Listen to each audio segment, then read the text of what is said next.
আসসালামু আলাইকুম, কেমন আছেন সবাই? আশা করি ভালোই আছেন। আলহামদুলিল্লাহ আমিও ভালো আছি। আজকে আপনাদের সঙ্গে খুবই মজার একটা রেসিপি শেয়ার করব, কই মাছের পাতুরি। এটা খেতে অসম্ভব মজা লাগে। খুবই সিম্পল একটা রেসিপি, কিন্তু খেতে অসম্ভব মজা। আশা করি ফুল ভিডিওটা দেখে সাথে থাকবেন। তাহলে মূল রেসিপিতে চলে পাতুরি বানাবো। তার জন্য 3টা কই মাছ নিয়েছি, আর কই মাছ এইভাবে কেটে নিয়েছি যাতে মশলাটা ভিতরে যায়। আর এখানে হচ্ছে আমি পেঁয়াজ বেটে নিয়েছি, কাঁচামরিচ বেটে নিয়েছি, জিরে বেটে নিয়েছি, আদা রসুন বেটে নিয়েছি। এই মশলাগুলো দিয়ে দিচ্ছি।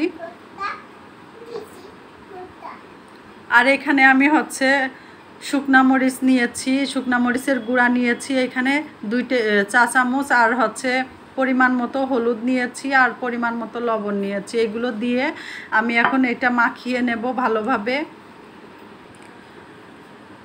সরিষা বাটা দিয়ে দিচ্ছি। আমি 1 চা চামচ সরিষা নিয়েছি, সাদা সরিষাটা বাটা দিয়ে দিচ্ছি। দিয়ে এখন একটু মাখিয়ে নেব ভালোভাবে। এখন আমি 1/3 কাপ পরিমাণ হচ্ছে রান্নার তেল নিয়ে নিয়েছি, তেলটা দিয়ে দিচ্ছি।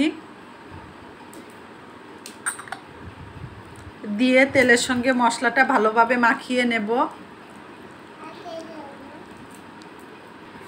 মশলাটা ভালোভাবে মাখানো হয়ে গিয়েছে। এখন আমি মাছটা মাখিয়ে নেব মশলার সঙ্গে। সবগুলো মাছ এই মশলার সাথে আমি মাখিয়ে নিচ্ছি। তো আমি ভালোভাবে মাখিয়ে নিয়েছি। এখন আমি আধা ঘন্টা এটা রেখে দিচ্ছি মশলার সাথে। মাছ আমি ফিরে আসলাম। তো আমি এখন পাতা বিছিয়ে নিচ্ছি, এর উপর আমি মাছ দিয়ে দিব। তো আমি এইভাবে 2টা পাতা বিছিয়ে নিলাম। এখন এরপর আমি একটু মশলা দিয়ে দিচ্ছি। মশলা দিয়ে আমি মাছটা দিয়ে দিচ্ছি।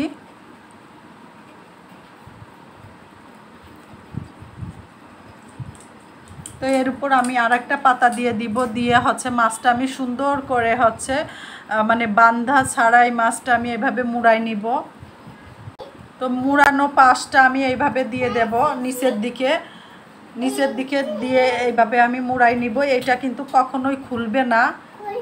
তো আর একটা মাছও আমি এইভাবে মুড়াইয়ে দেখাচ্ছি। আবারও 2টা পাতা বিছিয়ে নিয়েছি। এখন আবার একটা মাছ দিয়ে একটু মশলা দিয়ে দিচ্ছি উপরে। দিয়ে এরপরে আমি মাছ দিয়ে দিব।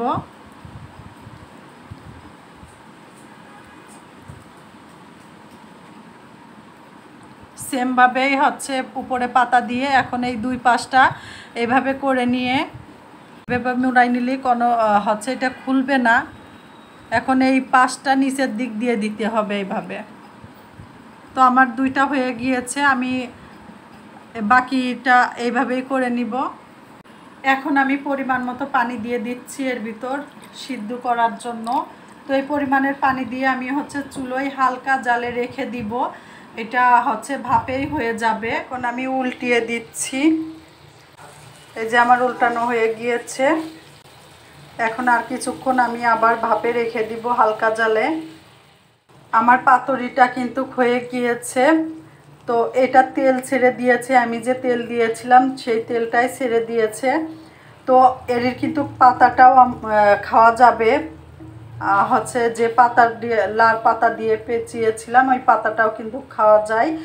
আর হচ্ছে এটা অনেক মজা লাগে। আশা করি আমার এই সিম্পল রেসিপিটা আপনাদের কাছে ভালো লেগেছে। তো এইরকম হচ্ছে যদি ভালো লাগে এইরকম ট্রাই করে খেতে পারেন। সবাই ভালো থাকবেন, সুস্থ থাকবেন। আল্লাহ হাফেজ।